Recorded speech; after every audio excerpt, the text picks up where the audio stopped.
we're living in an age where institutional trust is desperately low.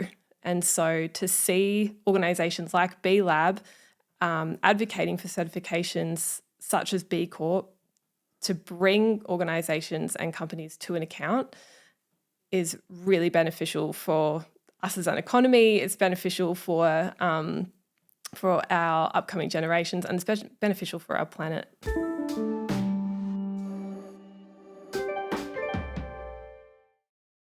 Hey, welcome everyone. Welcome back to Lead Well, Live Well, where we have authentic conversations with interesting leaders. I have a very special treat, which I'm really looking forward to today. So we have with us a young lady who is the founder of Known Impact. She's an ESG expert and a B-Corp consultant. Her name is Peta Bilton. If that sounds familiar, she's my daughter, and looking forward to spending some time with her. Hey, Peta. Hi, thanks for having me. You're most welcome. You're most welcome.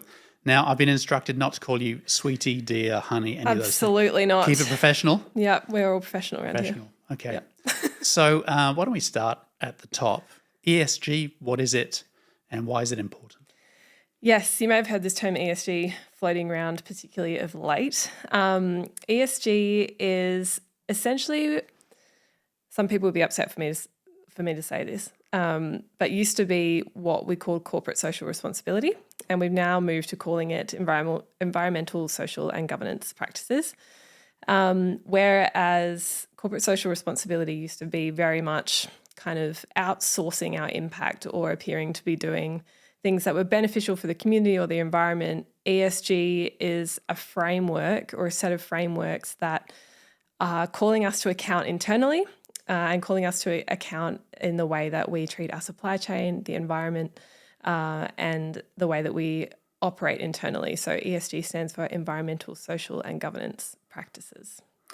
So you're appealing to a very wide range of stakeholders there. I mean, traditional corporate in particular, perhaps going back a generation, it was all about shareholder value.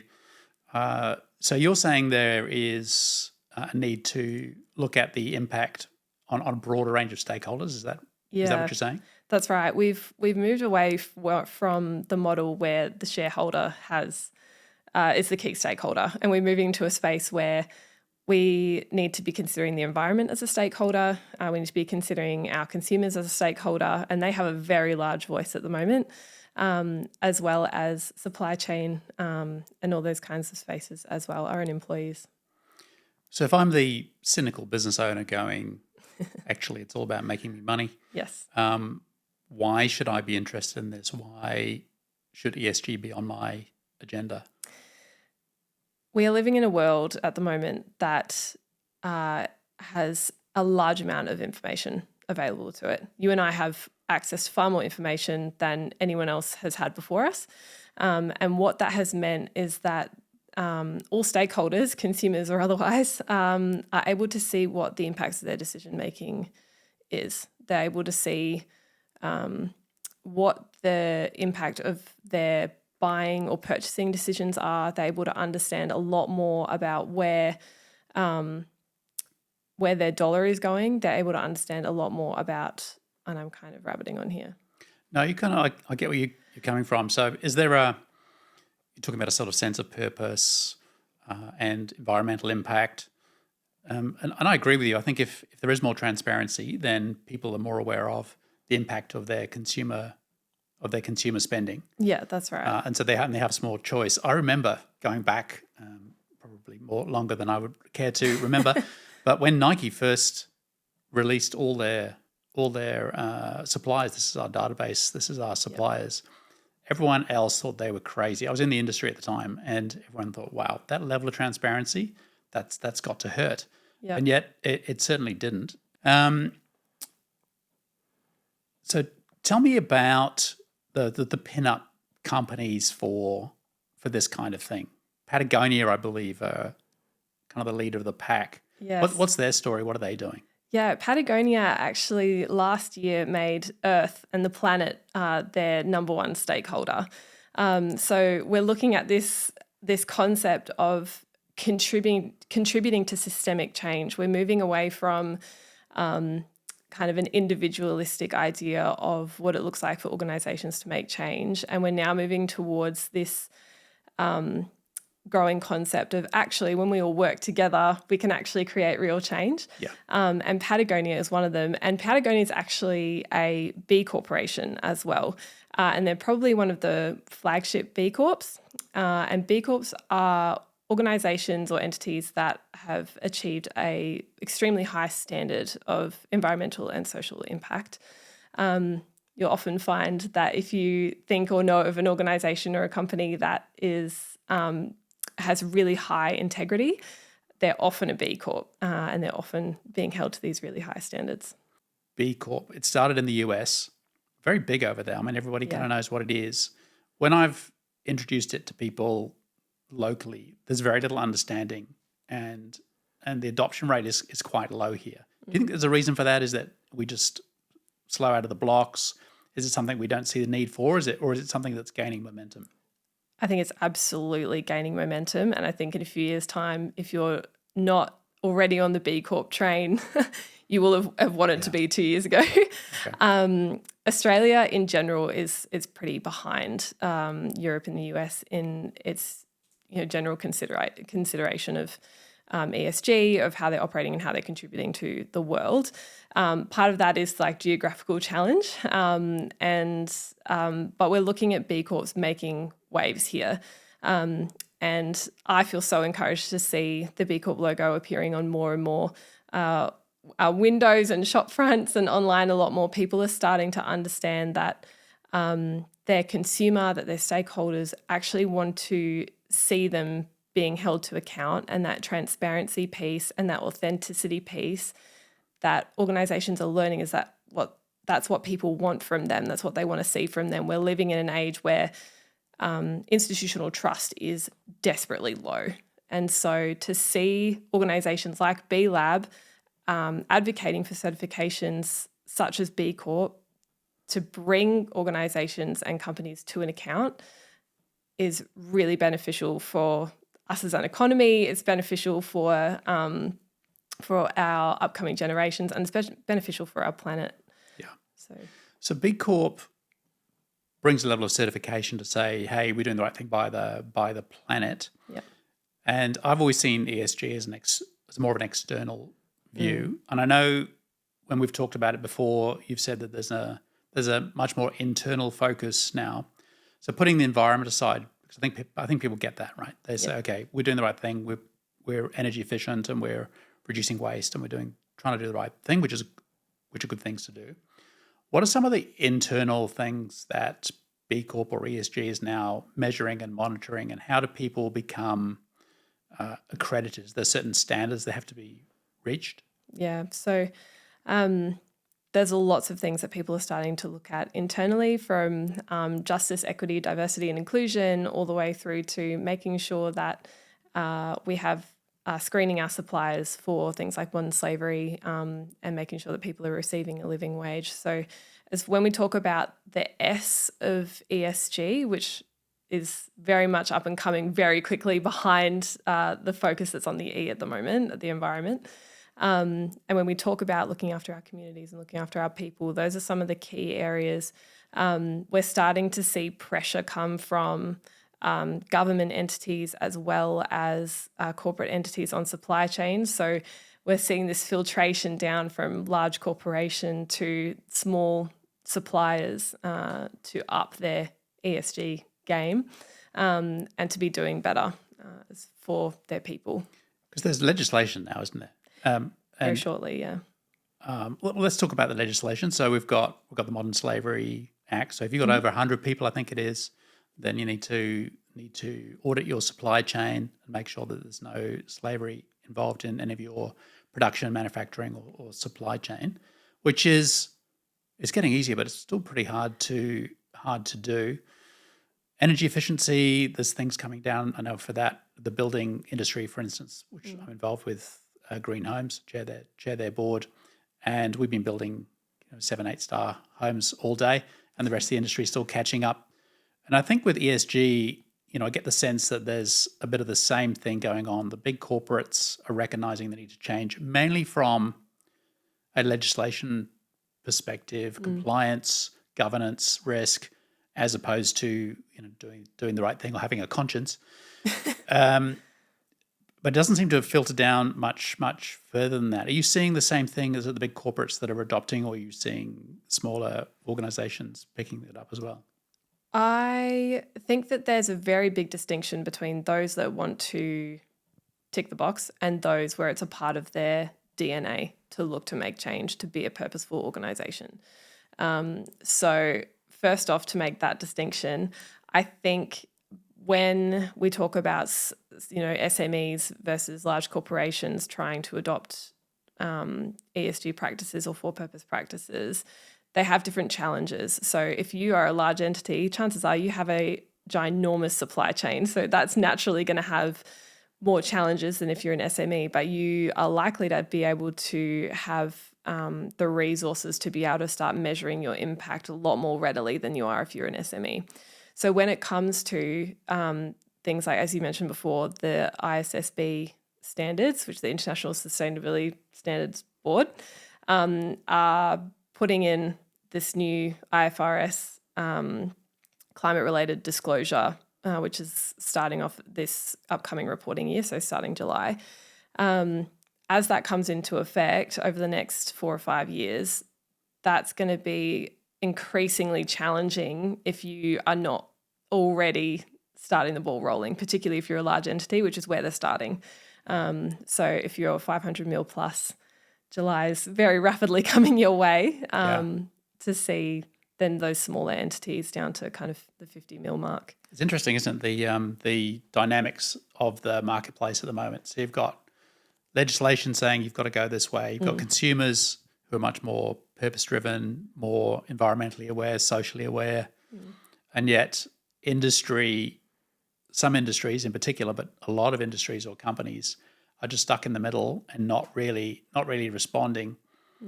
And I guess the risk for the larger ones is more from the compliance side of things. So they need to do these things, otherwise they'll get pinged for it. But for the smaller companies, the sort of sense I'm getting from you is if you don't shift and adopt some of these things, then consumers will move. They'll vote with their wallet for organizations that they can see are accredited either for B-Corp or they have ESG standards. So I think it's a really important thing for people to think about. You're out in the marketplace. You're talking to people. You've led people through B-Corp and ESG policy and audits and putting in place some of those things. Do you get any resistance? It's a loaded question, of course. You get some resistance, but what sort of resistance do you get from companies as far as getting started and also, when you're in the middle of trying to get change, it's always difficult. Do you have any sort of resistance as well when you're actually implementing these kinds of programs? Yeah, there is a little bit of resistance out there, less so as we move ahead. But the key areas of their resistance, first one is cost, which I think is a myth. In the long term, you're actually going to be saving or even making money. And the business case for adopting an impact positive mindset and an opportunistic impact positive mindset is massive. For example, we're seeing just under 50% of the Australian population is considering ESG in their investment options. And that's just investment. So then we talk about, our consumer climate, and the numbers are more and more heading that direction, particularly as we talk about, the upcoming generations. So when it comes to cost, I would say it's a bit of a myth in the long run. Yeah. And also I would say that it is a massive mindset shift from here's what we're about, but actually we want to be about creating change and we want to be about maintaining a good and healthy reputation, a good and healthy planet, and a good and healthy community that we operate in. Yeah. And that is a mindset shift, and often is for boards, particularly as they're starting to see this mandatory things come in. Trying to understand that can be a little bit challenging. I've enjoyed that shift actually, because it's something that I've always found really interesting. I've always been much more we need to engage our entire stakeholder ecosystem. Have you noticed in the boardroom things are shifting? Reluctantly, I think. I think a lot of people are still wedded to the old ways, if you like. Yeah. And people start companies for all sorts of reasons. A lot of them are much more purpose-driven, I think, than they used to be. Do you think this is a generational shift, or is there something else going on? I think that we're talking about humanity here. I think that it's really easy for us to pin changes on an upcoming generation, but I don't think this is about a generational shift. I think this is about this concept that in our globalizing world, having access to so much information, we see the importance of our decision making, and we see the importance of making informed decision making. So, for example, if I said to a baby boomer, Hello. the later end of the baby boomers, though, right? I'm the last baby boomer. Yeah, the last one. Yeah. If I say to a baby boomer, hey, there's one of your key suppliers is not paying living wages to their employees, you're going to have the same gut reaction as if I say that to a 24-year-old. What you might do with that information might be slightly different, and you might manage it in a different way. But your gut reaction as a human is the same thing. And that gut reaction is that actually those people deserve better. And so I don't think we're talking about a generational shift. I think we're talking about a shared humanity here. And I think that the understanding of what it looks like to be a shared humanity is evolving. And it doesn't matter what generation you're a part of. Yeah. As to what that looks like. I think that's right.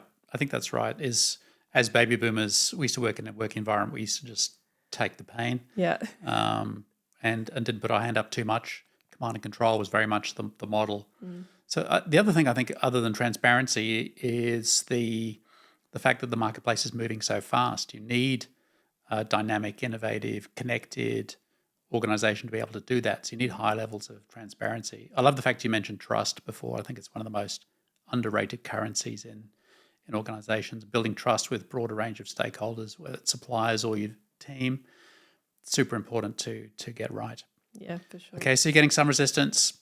Can we move to maybe your own leadership journey as well? Like, I know you've come out of the not-for-profit space. You did leadership and critical thinking, and also humanitarian development when you were at university. You've been to Thailand, you've been to Kathmandu, you've done some great things in the not-for-profit space. What brought you across into the dark side, into the commercial side? A few things. The B-Corp actually got me across the line, and how that happened was a friend of mine said to me, oh, I have to do this recertification thing. It's something to do with sustainable development goals. Seems like that's in your kind of vicinity. And having spent a lot of time in that space, I was like, that's exactly my vicinity, but I didn't really understand what this certification was. And so I went on this journey helping them to recertify as a B Corporation.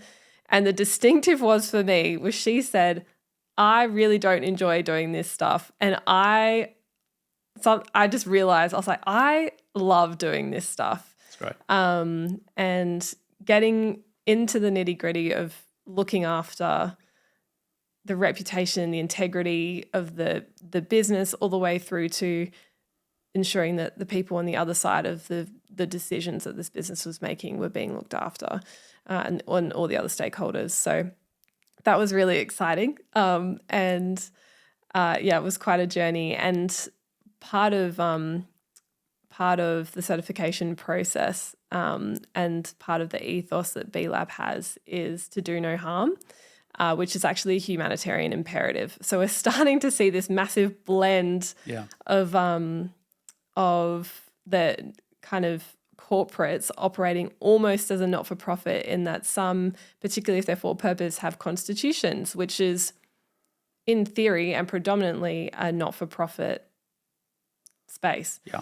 And then I think as well, having then operated in both worlds, realizing that as far as creating change is concerned, not-for-profits play a really important role in creating change and creating systemic change. So, for example, they might be picking the straws up from the river, but it makes their life really difficult if the restaurant up the river is throwing the straws in. And so there's a role for everyone to play in looking after each other and ensuring that that river stays healthy. So that's how I've kind of ended up. Yeah, it's a broad ecosystem. Yeah, those two, they do sort of blend, and they are sort of blending more, aren't they? I love the social enterprise model. I think it's great, much more sustainable than asking for handouts. So welcome to the commercial side of things. Thank you. Thanks for having me. Good to have you on this side of the ledger. You're a young leader. You've done a lot of leadership training. You've won leadership awards, and which I'm very proud of, by the way. Just saying. And also, I think what you've done with this new organisation is great. You've brought together a whole bunch of people with all sorts of expertise to be able to add value across the ESG and B-Corp ecosystems. What would you say to a young person coming into the first, second job? They kind of have an aspiration of, I'd like to get into leadership. What would you say to them? Back yourself. I would say if you have an inkling or even a sense that you are able to lead, whatever that might mean for you, and that's a whole nother conversation about what leadership is, back yourself. And for me, my journey was very much, as a young person, people saying to me, you have so much leadership potential. And I was like, I don't even know what that means. And now that I've gotten older and honing in on what it looks like for me to influence people, to build a relationship with people, to help them thrive on their journey, that's what leadership has looked like for me. And that's been a privilege. And the fact that I find that a privilege and an honor has been something that has informed my leadership journey. So I would say back yourself. And the second one, and this is not supposed to sound terrible, but it will, no one cares. I have serious imposter syndrome. And I've just had to sometimes put my hands up and just say, actually, Peter, literally no one cares, and just go for it. Love it. And it's terrifying. Constantly putting yourself out there can be really scary. And I've found it really challenging, and I continue to find it really challenging. But I get so excited when I see young leaders. I met a young budding philanthropist on a plane recently, and I was so excited to receive her email, take me up on an offer just to put her in touch with some people, because I was like, this is what it looks like to back yourself and to go for it. And I wish her all the absolute best, and I think she'll really thrive. So I love exciting. That. That's great. So young leaders, get into it, back yourself. Don't worry what other people think. Just go for it. If you need a pep talk, give me a call. I love that. Talking of giving you a call, can we talk a little bit about I'm a business owner out there, or a medium-sized enterprise going, I have no idea what you're talking about, ESG, where do I start? How do they get in contact with you, and how can they start that conversation, that journey? Yeah, so I hear you. The alphabet soup is real, trying to navigate the very quickly forming and changing ESG space. So many acronyms. Yeah, it's wild. If you do need a hand, Known Impact is what we are called. You'll find us in most places, LinkedIn or our website. Feel free to reach out. Love to have a chat and have a coffee, and hopefully at minimum point you in the right direction if you need a hand. Nice. No obligation. Catch up. No, yeah. And we'll put all those links in the description below, so we'll make sure people can reach out to you and find you. Peta Bilton, absolute pleasure. Thanks for having me. Very proud dad. You've done well despite the gene pool. Fortunately, you got a lot of your mother's good looks and intelligence, so you've done well. Really enjoyed the conversation. You're coming back. We're going to have a bit of a chat about your faith journey with the Monday Movement, so we'll talk a little bit more about that. So until then, great to see you. Thanks for having me. You're most welcome.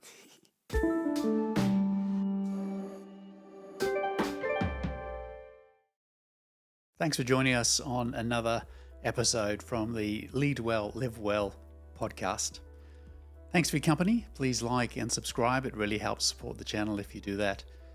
If you're a business leader and you have an interest in strategy and culture and leadership, then please join us at our website at leadwelllivewell.com. All those links will be in the description below. Until next time, thanks for watching.